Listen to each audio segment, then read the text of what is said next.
Kennedy lost a round to the Soviets with the Bay of Pigs. Then it was learned that Kennedy was going to be in Europe. Kennedy made his first trip to Europe, and that Khrushchev was going to tour Europe at the same time. So Kennedy's agent and Khrushchev's agent got together and agreed that they should meet. Well, Kennedy was younger than Khrushchev's youngest son, and Kennedy later admitted, that man just kicked me, he really kicked me good. Kennedy was not prepared for the heat he got from Khrushchev. Khrushchev just like bossed him around like he was a little kid. All right, so round one went to Khrushchev, or round two didn't come, but then round three is something else. Cuban Missile Crisis. Now, folks, I want to say before I start going into detail, the Cuban Missile Crisis was possibly the nearest that the United States and Soviet Union came to a head-on nuclear confrontation. And while Kennedy had some problems morally, Kennedy had some problems with his ideas about government, there was one thing in his life that he did right. He saved the world from nuclear annihilation. And that one thing he did right can almost atone for every other bad deed he ever did.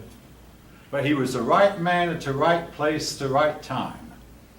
The Cuban Missile Crisis got started when the United States was flying U-2 spy planes over Cuba, and the pilot photographed missile-like shapes. Of course, the pilot did what he reported this and showed the photographs to his bosses at the Pentagon. The Pentagon sent another plane over, and they photographed the same thing just to make sure. And of course, the report got the Pentagon, it got all the way up the chain of command until it got all the way to President Kennedy himself. I mean, hey, something this big and something this important has to be reported to the President of the United States. The President of the United States became convinced that the Soviets were setting up missiles in Cuba, so he ordered a blockade around Cuba. And the blockade was different when it had been in the Civil War. The blockade in those days, but we had airplanes, and we had radar, and we could block every ship coming from the Soviet Union. Kennedy said, we're not going to allow any ship to come in from the Soviet Union until we've examined it first to make sure that it has no parts that can make missiles or no missiles in it. Only one ship was actually stopped and blockaded and searched. It was allowed to go through. But this led to the biggest kind of crisis of the Cold War. Nixon said if he had been president, he would have invaded Cuba. He might have done it, and it might have led to a nuclear holocaust. A lot of the generals at the Pentagon advised Kennedy to invade. Kennedy held off. Instead of invading, he negotiated an agreement where the Soviets would not put missiles in Cuba. Now the Soviet Union replied, well listen, you've got missiles in Turkey. Turkey was right next to the Soviet Union, and he said, your missiles in Turkey are pointed right at us, why can't we put our missiles in Cuba? And we replied, well, you've known about our missiles in Turkey all along, but you sneaked missiles into Cuba without our knowledge. Well, eventually we worked out an agreement where the Soviet Union agreed to not set up missiles in Cuba. Now here's a part of the story that we did not know about for years, but it's in your book and it's in every book. We now know about it. Robert Kennedy made a secret treaty with the Soviet Union. We would pull all of our missiles out of Turkey, which we did. Now I had a pupil some years back said, I want to know when my government does things like this. I replied, you're living in a dream world. There's some things you have to trust your government with that they won't tell you about. It's just simply a fact of life. The Kennedy brothers did not want the American people to know that we had backed down that far and given in that much. So basically it was a compromise. We'll pull our missiles out of Turkey, you pull your missiles out of Cuba, and we'll both walk along in some kind of harmony. A phone line was set up between the White House and the Kremlin called the hotline, to where if anything like this were to happen in the future, the Soviet premier or the President of the United States could call each other and supposedly stave off a nuclear confrontation. The hotline was rarely ever used in an actual situation. Only technicians used it to make sure it worked, but otherwise, and I don't even know if it exists anymore because we have better methods of communicating. But the hotline was a direct line between Moscow, the Kremlin, and the White House.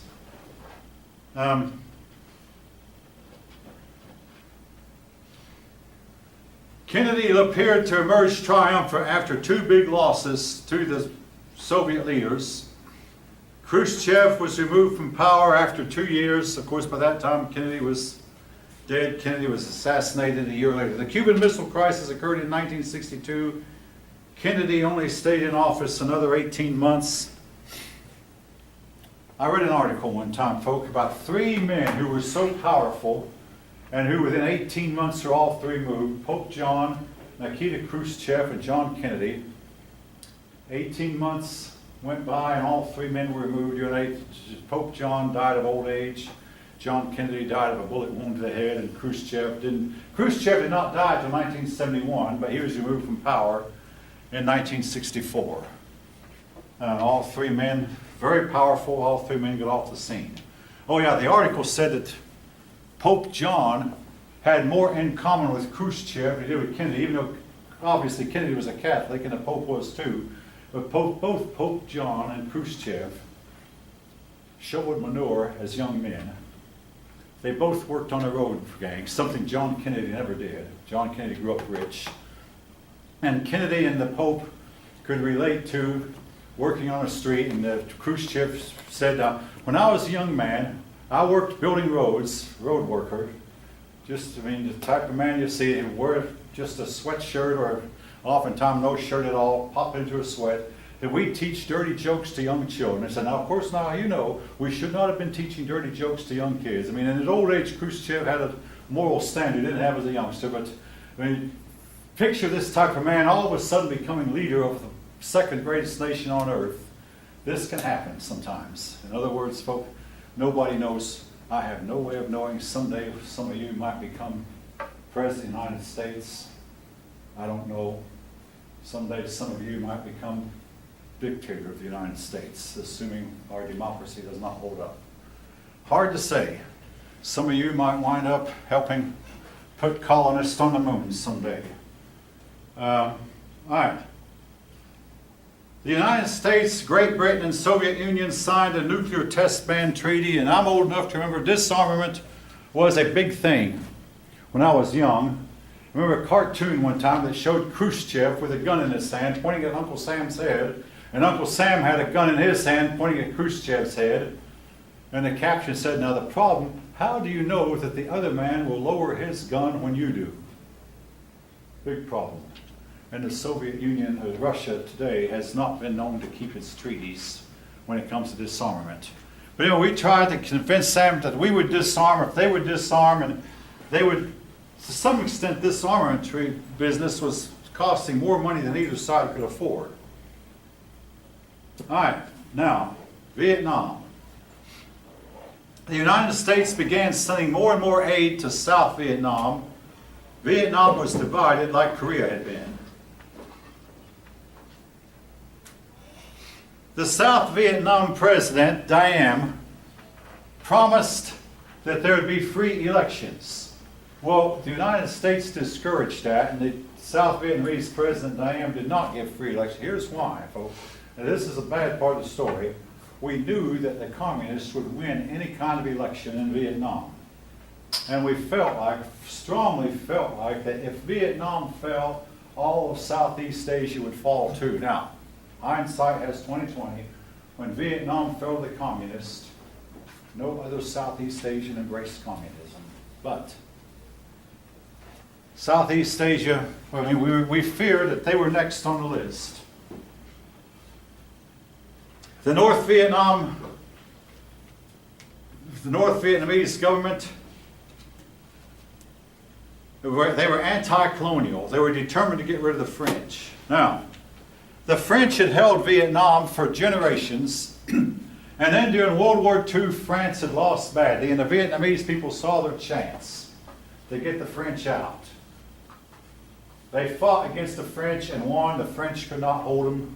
Vietnam was 10,000 miles away from France, but the United States then got involved. Not to help the French, because the French were out of it, but the United States got involved in order to keep communism from spreading.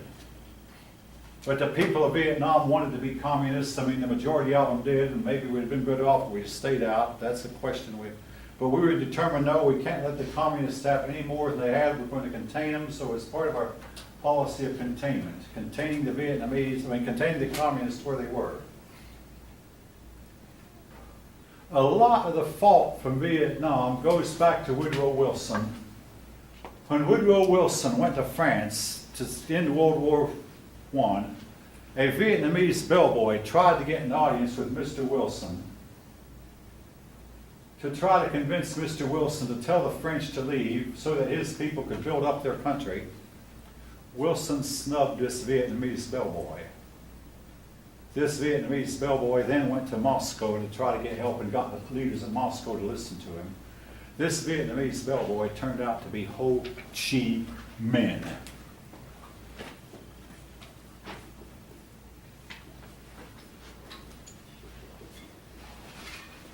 Who was a leader of North Vietnam during the Vietnam War.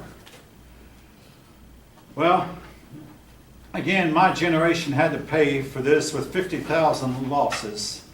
Young men dying in droves. Now,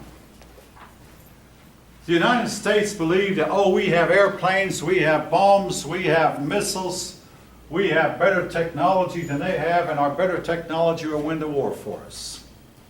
So we went in with a better technology, believing it would win a war, and found out that our technology did us very little good fighting in those conditions. Vietnam was a jungle, pure and simple. The jungles were thick, the undergrowth was thick. We resorted to using Agent Orange to kill the foliage, destroy the plant life, and Agent Orange wound up deformed a whole lot of American babies that these soldiers had when they came home. A lot of American soldiers who came home complained that they never were the same after being in Vietnam. The chemicals they used might have done permanent harm to them. Vietnam is a black spot in American history, purely and simply. Now, the CIA at this time, and this was true under Kennedy more than under any other president, the CIA was bumping off leaders that the United States didn't like.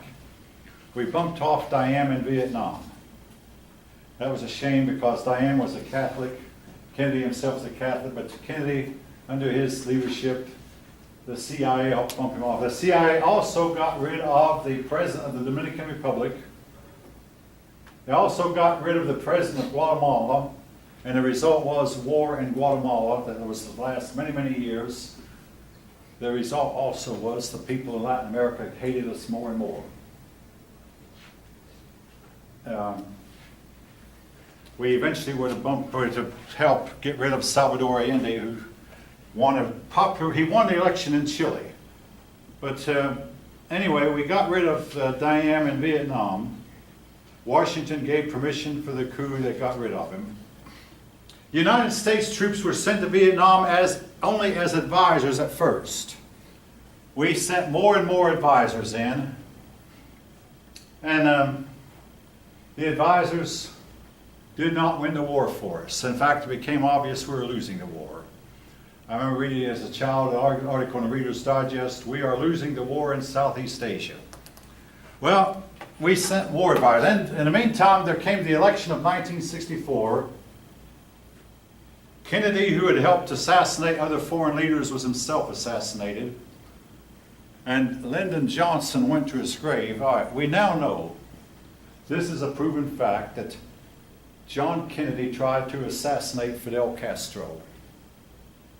Some people believe that Castro beat him to the draw and assassinated Kennedy first. Lyndon Johnson believed that Castro was involved in it. If he was, it was only an act of self-defense, folks. But we do know there were attempts made on Castro's life by Kennedy, CIA, that failed. Castro lived long enough to die of old age. He still died well, actually, before he died, he became so feeble, he turned the government over to his brother, Raul. Raul is still in charge of Cuba. Raul was several years younger than Fidel. Anyway,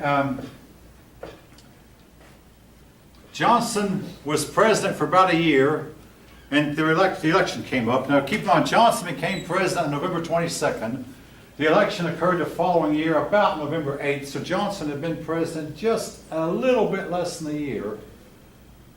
When he had to stand up for re-election, he won easily. He beat Barry Goldwater badly. And then he won on a promise of, I will not send American troops to Vietnam. No American soldier will die in Vietnam while I'm the president. And all the while he was planning on getting us deeper involved. This was called the credibility gap. Where the President of the United States was deliberately, willingly, and knowingly lying to the American people. Planning on getting, then once, my mother said, Johnson has not yet shown his true colors. Johnson will show his true colors after he's re-elected. Well, Johnson got elected. Then he showed his true colors. He got us deeper and deeper involved in Vietnam. Eventually, 500,000 men were serving in Vietnam. They would serve for a year, folk. Essentially, here is a typical story of a man who is a young man, my age, who served. He'd get out of college, he'd get out of high school, go to a factory, get a job at a factory, and one day in the mail would come greetings. The President of the United States orders you to report for a physical at such and such a place. He'd report, and he would pass the physical and enlist for 2 years. That was the thing. He would spend about 2 months doing basic training. Then once his basic training was over, he'd get advanced training in whatever they wanted him to do in Vietnam. Then that would take about 3 months. So now he'd been in the Army 3 months of his 2-year tour of duty. Then he'd take 30 days leave. So he'd get a 30-day leave of absence to go home, say goodbye to his relatives for 30 days. During that time he was paid, of course. Then after he got back from 30-day leave, he'd be shipped to Vietnam and stay there for a year. It was said that for the typical soldier, the first month he was there, it was awful. He was just horrified. Oftentimes they would get off the plane and they could hear the machine gun fire. Da, da, da, da, da, da. And a lot of them found a place to get into the jungle or find some place to get out of there and hide. AWOLs were big first time. But anyway, if he survived the first month, then he got to where the war was a routine. And for the next 10 months, the war would be a routine for him. But then when he had a month left, he'd all of a sudden begin to get anxious again. He'd spend more time trying to save his skin than trying to win the war. And some of them died with just a week or two left to go into service. But a lot of times when they had a month left, the sergeants would keep them out of active combat. Then their month would end. They'd come home. The year tour of duty would end. They'd come home. Then once home, they immediately got 30 days leave of absence. But by this time, they'd been in the Army approximately 18 months of their 2-year enlistment. They had 6 months left. During that 6 months, they'd be made a buck sergeant or a 3-stripe sergeant. And they'd train other recruits to go to Vietnam. One man told me when I was in the Guard, he said, I got home from Vietnam and I was training, my job was to train young recruits, and said they all were afraid of me. But he trained, and after his 2 years was up, he was free and he was out and never had to serve again, would never have to be drafted again. Some of them, like I say, complained that they were never the same after the year in Vietnam. They were sick more often, more lethargic, lacked a lot of energy. Anyway,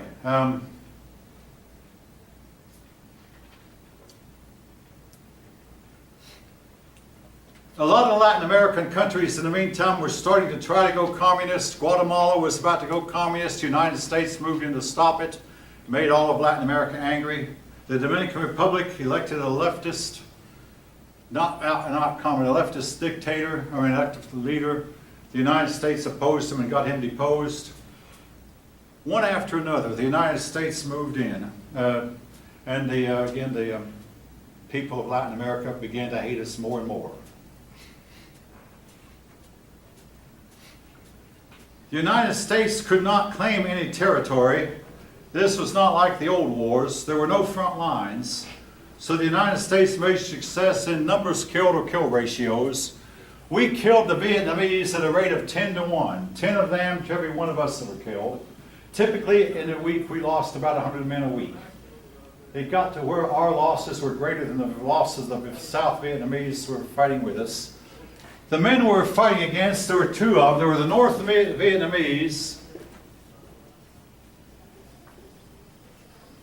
called North Vietnamese, and there were the Viet Cong. The Viet Cong were South Vietnamese who were communist.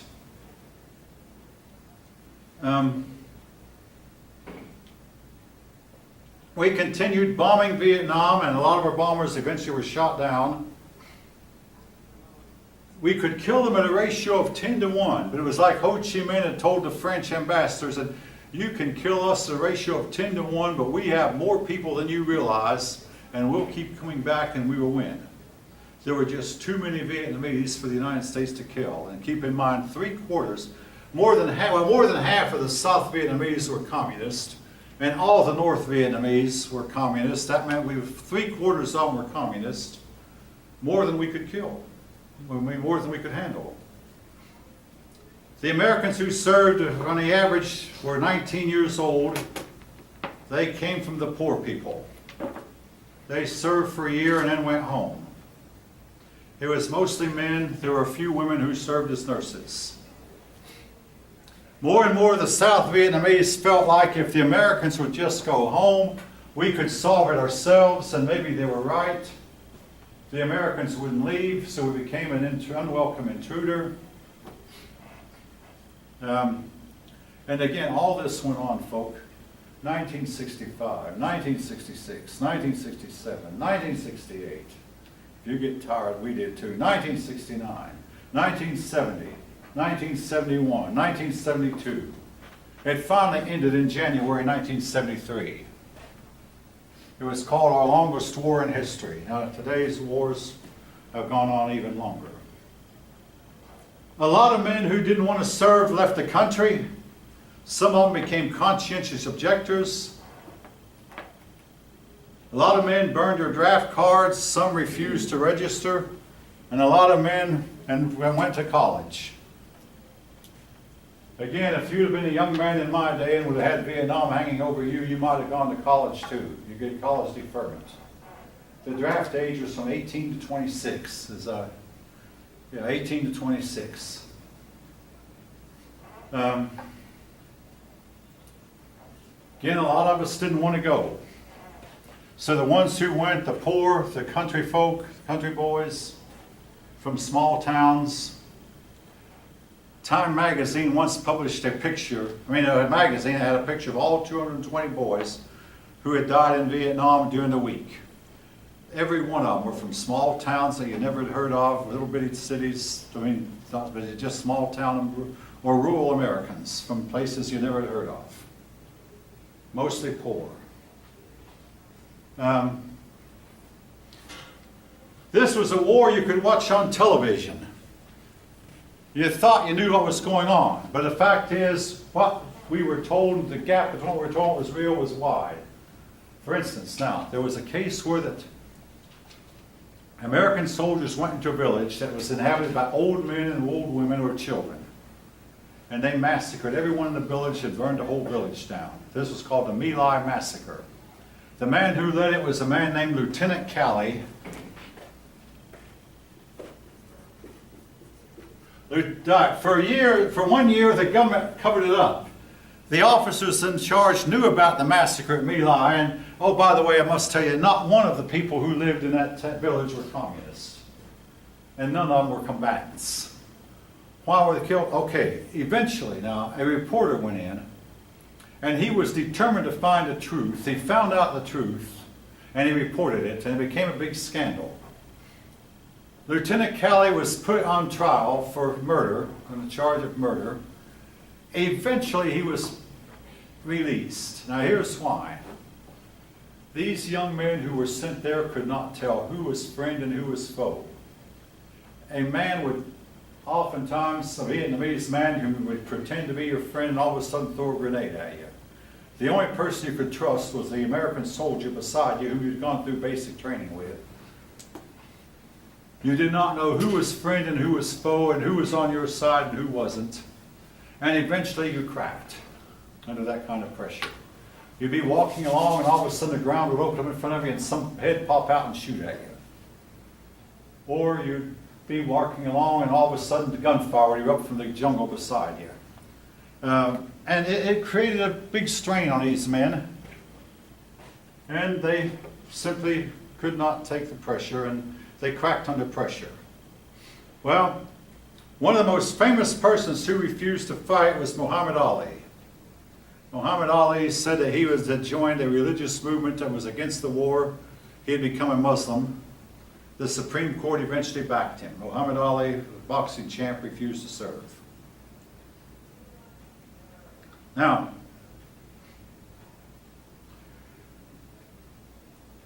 eventually we got the Paris peace negotiations begin. The Paris peace talks lasted 5 years. And finally we came to an agreement. The agreement was the United States would pull out of Vietnam, which we did. We left a few troops behind. We'd pull out. The war ended in January 1973 with a stalemate. Immediately, the North Vietnamese began harassing the South Vietnamese and killing the soldiers.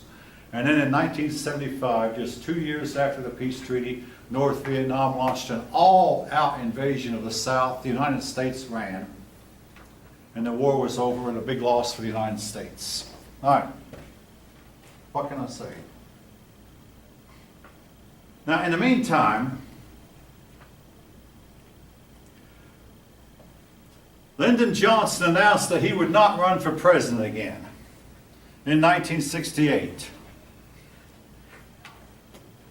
This paved the way for a new leader. Johnson felt like maybe a new leader can do something that I can't do. This paved the way for a new leader to come in. I mean, Johnson once wrote a letter to Ho Chi Minh and asking that they negotiate. And Ho Chi Minh said, "You get out of Vietnam first, we'll negotiate." And Johnson knew that if he got out, if American troops got out of Vietnam, they'd be overrun, which is exactly what happened. But anyway, Johnson refused to run again. So in 1968, we had 3 men running: Richard Nixon, Hubert Humphrey,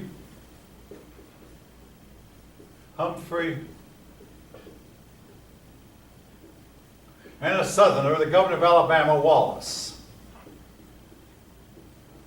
And now this was not the election where Wallace was shot. That was later. Wallace ran as a third-party candidate.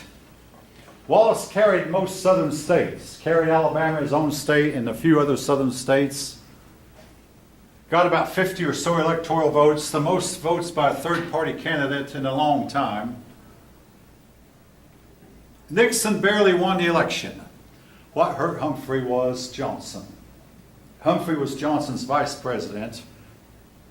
Humphrey lost because of Vietnam and because of Johnson. Nixon became president after having believed his political career was over. I mean, Nixon lost the election in 1960. In 1962, he ran for governor of California and lost. He told the press, "You won't have Dick Nixon to kick around anymore." He believed his political career was dead. But he made a comeback. In 1968, he was elected. All right.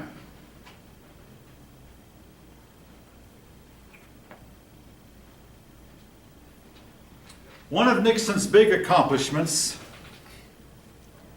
he secretly went to China, he went to China openly.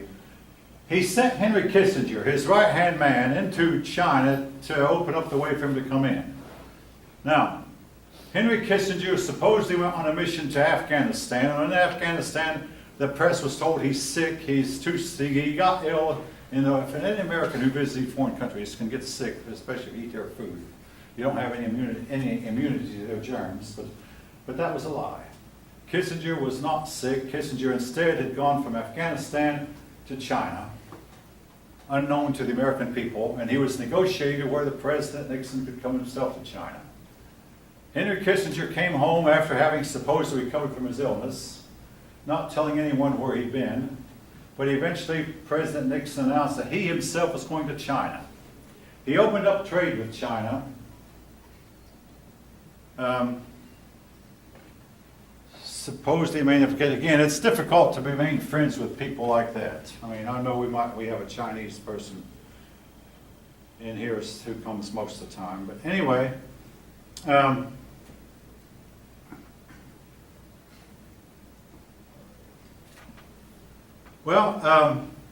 the Soviet Union and China were at odds with each other, and here's what forced Vietnam to finally negotiate a peace treaty. The Vietnamese feared that China was going to side against them if they did not negotiate a treaty to stop the fighting, and they feared that China would abandon them, so they finally agreed.